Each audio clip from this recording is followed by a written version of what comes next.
Alors Cyril, en direct ici au Festival du Polar à la plage, c'est la 16e édition et j'ai la chance et l'honneur d'être en compagnie de Marie-Ève Bourassa. Bonjour Marie-Ève Bourassa. Bonjour. Et bienvenue ici au Havre. C'est la première fois que vous venez sur ce festival? Oui, c'est la première fois. Je suis très contente d'être ici. C'est une belle invitation. Alors, ça doit vous changer un peu des halls d'exposition. Là, vous êtes au bord de la mer, sur la plage. Ah, c'est merveilleux. Ça fait des belles séances de signature. Oui, en effet. Et donc, c'est la première fois sur ce festival, mais est-ce que vous êtes déjà venu ici, dans cette ville? Non, je suis jamais venue. C'est ma première fois, en fait, dans la région. Donc, j'ai découvert un peu, tranquillement, je découvre un peu la Normandie. C'est franchement bien. Alors, Le Havre est une ville qui a beaucoup inspiré de cinéastes, également d'auteurs de polar par rapport au port, et il y a une lumière particulière pour votre information ici au Havre. Alors vous, l'accent, vous venez peut-être pas d'Afrique, je pense pas avec votre accent.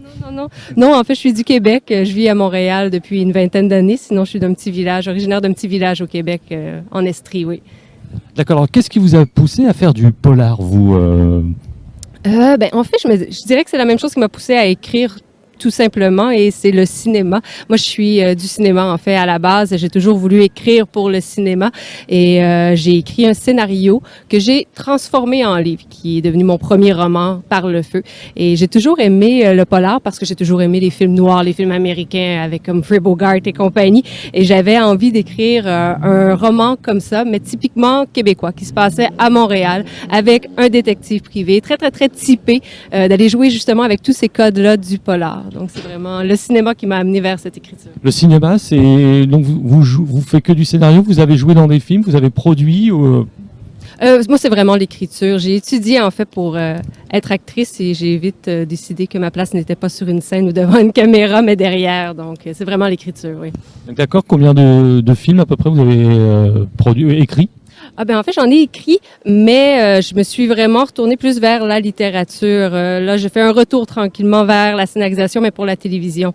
J'ai quelques projets en cours, mais rien qui est encore possible de voir, malheureusement. Alors, le succès du polar en France est fort. Est-ce qu'au Canada, c'est pareil? Oui, de plus en plus, je dirais. On voit vraiment qu'il y a une espèce d'explosion. Il y a de plus en plus d'auteurs, plein d'histoires vraiment différentes. On sort un peu. Avant, on avait beaucoup de romans de procédures policières. Puis de plus en plus, on commence à sortir des trop classiques ou justement ces espèces d'histoires très fermées pour avoir des personnages plus éclatés, plus originaux. Donc oui, le polar prend de plus en plus de place, et puis on commence à le voir comme de la vraie littérature et non comme une sous-littérature comme ça a été longtemps le cas. Alors vous êtes beaucoup de femmes auteurs de polar. La parité est quand même respectée au Canada? Oh, j'ai pas compté. Je ne pourrais dire si la parité était respectée, mais oui, il y a quand même pas mal de femmes. On a Christine Brouillette, qui est l'espèce d'ambassadrice du polar québécois, mais il y a plusieurs autres femmes. Marie-Ève Sévigny, je pense à Geneviève Lefebvre. On est quand même plusieurs, oui. Alors, est-ce que vous pouvez me parler de votre dernier roman qui est en compétition ici même? C'est Adieu mignonne, c'est ça? Oui, c'est ça. En fait, c'est le premier tome d'une trilogie qui s'appelle Red Light, qui se passe dans un quartier disparu de Montréal. Donc, le roman se situe en 1920 à Montréal, et dans ce quartier qui n'existe plus aujourd'hui, mais qui était le quartier, évidemment, qui porte le nom du Red Light. Donc, on comprend vite qu'il y avait énormément de prostituées. C'était un tout petit quadrilatère. Il faut dire qu'à cette époque-là, on appelait Montréal le Paris de l'Amérique, le petit Paris de l'Amérique. Avec la prohibition aux États-Unis, on avait une panoplie de touristes qui passaient la frontière pour venir boire, pour venir aussi passer du temps dans les bordels. Donc, c'est un roman qui se passe dans ce quartier-là, dans ce quartier qui n'existe plus. Et j'ai mon personnage principal, Eugène Duchamp, qui est une espèce de faux détective privé, un ancien de la Première Guerre mondiale qui est revenu pas mal amoché, qui fume de l'opium et tout ça. Et donc, il doit retrouver le bébé d'une prostituée qui a disparu. C'est le premier roman que vous écrivez? Ça fait combien d'années que vous écrivez des romans? Ah, mon Dieu, c'est une bonne question. Non, mais c'est pas mon premier. J'avais publié un roman avant qui s'appelle Par le feu, qui est plus un thriller psychologique. J'ai écrit des essais aussi. Non, donc c'est mon deuxième roman. Ceci dit, la trilogie est terminée. Donc les deux tomes suivants sont publiés aussi. Voilà. Ok, alors à peu près, Dieu mignonne, on met combien de temps, ça peut intéresser les lecteurs, combien de temps on met pour écrire un polar comme par exemple celui-ci, Adieu mignonne?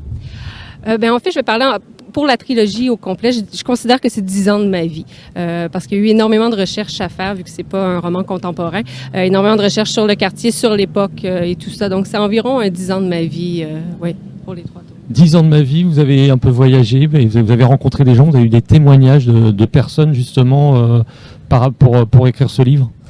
J'ai fait beaucoup de recherches en bibliothèque. J'ai lu énormément de journaux. Malheureusement, il n'y a plus tellement de survivants de cette époque-là. Donc, parler à des gens, ça n'a pas été...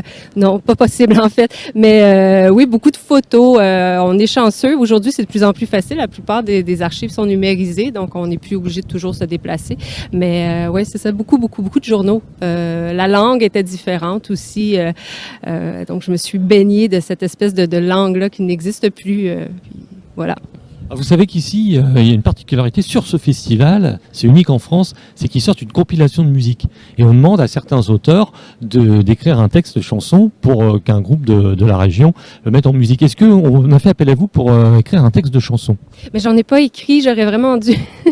Je suis un peu triste, j'ai reçu le CD, je me suis dit, wow, mais c'est tellement un beau projet, ouais, l'année prochaine, si on me le demande, ça va me faire plaisir. Donc, au niveau de la musique, est-ce que vous avez déjà écrit des textes de chansons pour des groupes au Canada? C'est quelque chose que vous ne connaissez pas du tout? Non, j'ai jamais écrit de chansons. Ceci dit, j'adore la musique. Il y a énormément de musique dans mes romans, dans les 3 livres. Il y a beaucoup de musique. C'est sûr, c'était toute l'époque du jazz. Je suis une grande amatrice de jazz, donc il y a énormément de musique. Et puis là, comme je disais, j'ai vu la compilation passer, puis je m'en mords un peu les doigts. En fait, j'aurais dû en écrire une. J'aurais dû me risquer. Vous êtes venu en France exceptionnellement pour ce festival, ou alors vous allez faire d'autres festivals, ou alors vous profitez aussi pour voyager? En fait, je suis venue expressément pour ce festival, mais je vais aussi en profiter, bien sûr, pour voyager un peu. Mes plans ont changé, mais oui, on va avec la grève des trains. Mais oui, on va en profiter pour voyager un petit peu. Je repars seulement la semaine prochaine. Donc, Parce que vous parlez tout à l'heure de la Première Guerre mondiale, mais vous savez, ici, on est très près, là, de l'autre côté de l'eau, comme on dit chez nous, très près des plages du débarquement. Oui, je sais, oui. Et en fait, mon but était d'aller faire aussi le trajet de la Somme pour aller voir toutes les tranchées et tout ça pour un autre projet d'écriture, ce que je vais remettre malheureusement un peu plus tard, mais je vais quand même profiter de mon temps en France. Justement, vous avez anticipé ma question parce que j'allais vous proposer de me demander plutôt quels sont vos projets futurs.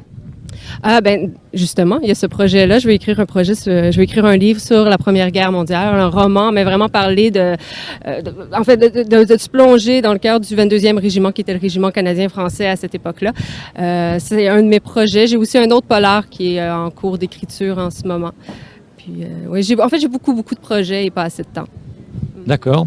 Alors, quel conseil vous donnez aux lecteurs français sur la lecture de vos livres, si vous devez un petit peu vendre les aiguilles un peu sur vos écritures? Conseil, je sais pas.